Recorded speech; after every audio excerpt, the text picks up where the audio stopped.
राजस्थान अध्ययन पुस्तक के बारे में हम बात कर रहे थे दोस्तों, जो कक्षा 6 से कक्षा 12 के लिए संबंधित होने वाली है, जिससे आपके आगामी प्रतियोगी परीक्षाओं में 100% प्रश्न जो है वो देखने को मिलेंगे यहाँ से, ठीक है। क्योंकि आपके बेस लेवल आरबीएससी और एनसीईआरटी की जो प्रमाणिक पुस्तकें होती है वो यही पुस्तकें होती है। चलिए, आज अध्याय आता है अपना 10 नंबर का, जिसका नाम है राजस्थान के प्रमुख पर्यटन स्थल। इनके बारे में हम बात करेंगे और यहाँ से जो भी प्रश्न आपके एग्जाम में पूछे जाएंगे वो यहीं से आपको पूछे जाएंगे, ठीक है ना। इतनी गारंटी के साथ कह सकता हूँ, क्योंकि बेस लेवल है आपका, 0 लेवल होता है। पर्यटन से एक भी प्रश्न यहाँ से बाहर नहीं जाने वाला है। चलिए, प्रश्न की ओर बढ़ते हैं और महत्वपूर्ण प्रश्न आता है दोस्तों। पीडीएफ 360 पेज की पूरी पीडीएफ है। डाउनलोड करना चाहते हैं, लिंक आपको डिस्क्रिप्शन में हमारी तरफ से दिया गया है। जल्दी से जाइए, पीडीएफ को फ्री ऑफ कॉस्ट में आप डाउनलोड कीजिए। वहाँ पर हमने बहुत सारे नोट्स भी अपलोड कर रखे हैं, वो भी डाउनलोड कीजिए। चलिए, प्रश्नों की ओर बढ़ते हैं। पहला प्रश्न आता है कि राजस्थान में पर्यटन विभाग की स्थापना कब की गई थी दोस्तों। राजस्थान में पर्यटन जो विभाग है उसकी स्थापना कब की गई थी, तो याद रखिएगा, स्थापना होती है दोस्तों 1956 में, 1945, 45 नहीं 56, सॉरी, क्योंकि वो एक मैंने अभी एक डेट आगे बताऊंगा मैं आपको वो चीज़ क्या है। तो 1956 में जो है वो राजस्थान में पर्यटन विभाग की स्थापना की जाती है, 1956 में, ठीक है। अगला प्रश्न देखें तो प्रश्न है कि राजस्थान में पर्यटन को उद्योग का जो दर्जा है वह कब दिया गया, तो 1989 में दिया गया था। 1990 के तहत जो है वो राजस्थान में पर्यटन को उद्योग का दर्जा जो है वो दिया गया था 1990 में। अगला प्रश्न देखिए, तीसरा नंबर का प्रश्न है कि राजस्थान को पर्यटन की दृष्टि से कितने सर्किट में बांटा गया है दोस्तों, तो 10 सर्किट में बांटा गया है, जो काफ़ी इंपॉर्टेंट भी हो जाते हैं। तो दोस्तों, प्रश्न आपके इसलिए मैं वर्णन लेके आया हूँ ताकि आप कम समय में जो है अधिक से अधिक प्रश्न भी पढ़ पाएंगे। पीडीएफ डाउनलोड करेंगे तो इसका आप फोटो कॉपी निकलवाएं अच्छे से, और उसको आप डेली का डेली 10 से 20 पेज पढ़ने का प्रयास करें, ताकि एग्ज़ाम से पहले आप इसको 100% पढ़ेंगे ना, और एक बार रिवीजन भी हो जाए तो बहुत गोल्डन चांस होगा आपके लिए, ताकि एक बार एग्ज़ाम में जो है वो एक भी प्रश्न यहाँ से नहीं छूटेगा, ठीक है ना। इतना विश्वास मैं आपको दिला सकता हूँ दोस्तों, ठीक है ना। तो चलिए, अगला प्रश्न आता है इसी कड़ी में, महत्वपूर्ण चौथा नंबर का प्रश्न है कि अजमेर में 2.5 दिन का झोंपड़ा किसके द्वारा बनाया गया था दोस्तों।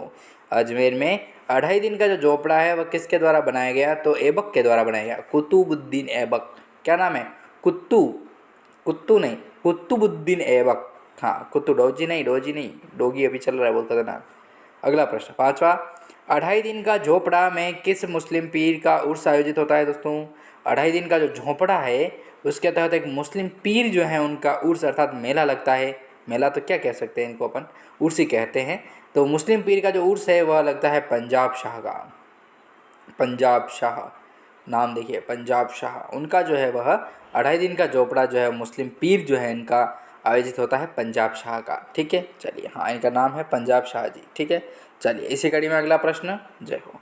अगला प्रश्न है 7वां कि ख्वाजा मोइनुद्दीन चिश्ती की दरगाह में कितने मुख्य द्वार हैं दोस्तों। ख्वाजा मोइनुद्दीन चिश्ती की दरगाह में जो है वो कितने द्वार माने जाते हैं, तो 3 द्वार हैं, सीधी सी बात है।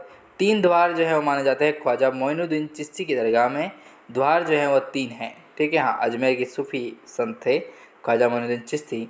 अगला प्रश्न आता है, महत्वपूर्ण प्रश्न है अपना 8वें नंबर का कि भारतीय राजघराने के बच्चों के लिए बोर्डिंग स्कूल किस नाम से जाना जाता था दोस्तों।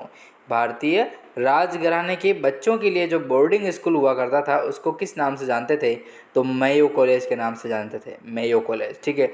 जयपुर में आप बात करेंगे, वो भी मैं कॉलेज के बारे में आपको जब जानकारी बताऊंगा, तो लाखों की फीस होती है दोस्तों इन कॉलेजों की। तो मेयो कॉलेज की बात आती है, जो बोर्डिंग स्कूल हुआ करता था, भारतीय जो राजघराने हुआ करते थे उनके बच्चे जो पढ़ने के लिए जाते थे बोर्डिंग स्कूल में, उसका नाम था मेयो कॉलेज। अगला प्रश्न आता है 9वां। प्रश्न कह रहा है कि लॉर्ड मेयो कॉलेज की स्थापना किसके द्वारा की गई थी दोस्तों, तो ये की गई थी रिचर्ड बार्क के द्वारा। रिचर्ड बार्क जो 1875 से संबंधित था, तो 1875 द्वारा जो है वो लॉर्ड मेयो कॉलेज की स्थापना की जाती है रिचर्ड बार्क के द्वारा 1875 में। 10वां प्रश्न आता है कि किस जैन मंदिर का मुख्य कक्ष जो है वह स्वर्ण नगरी के नाम से जाना जाता है दोस्तों, तो सोनी जी की नसिया के रूप में जो है वह जैन मंदिर का जो मुख्य कक्ष है दोस्तों स्वर्ण नगरी के नाम से जाना जाता है, सोनी जी की नसिया के रूप में। अगला प्रश्न देखिए, 11 नंबर का प्रश्न है कि पुष्कर झील में कितने घाट बने हुए हैं दोस्तों, तो याद रखिएगा पुष्कर झील में जो है 52 घाट जो है वह बनाए गए हैं, 52 घाट है, ठीक है ना। बहुत बड़ी बात होती है 52 घाट होना पुष्कर झील में, ठीक है। तो देखिए, इसी तरीके से हम प्रश्न बढ़ते जाएंगे दोस्तों, ताकि आपके क्या है एग्जाम से पहले इसको कवर कर पाएंगे अपन, ठीक है ना। हाँ, गारंटी है ही, आप टेंशन मत लीजिए, एग्जाम से पहले कवर करा देंगे। नहीं तो आप पीडीएफ डाउनलोड करें और अपने स्तर पे भी पढ़ना चाहे तो बढ़िया चीज़ है। देखो, मेरे भरोसे भी रहते हो, बात सही भी नहीं है, तो आप अपने स्तर पर पढ़ने का प्रयास जो है वो पूरा का पूरा करें, पीडीएफ डाउनलोड करें और डेली के डेली 10 से 20 पेज पढ़ने का प्रयास करें, ताकि कम समय में आप अपने हिसाब से प्रश्न पढ़ पाएंगे, ठीक है ना। तो आज के लिए इतना ही, अगले क्वेश्चंस जो हैं वो अगले वीडियो में बात करेंगे। धन्यवाद।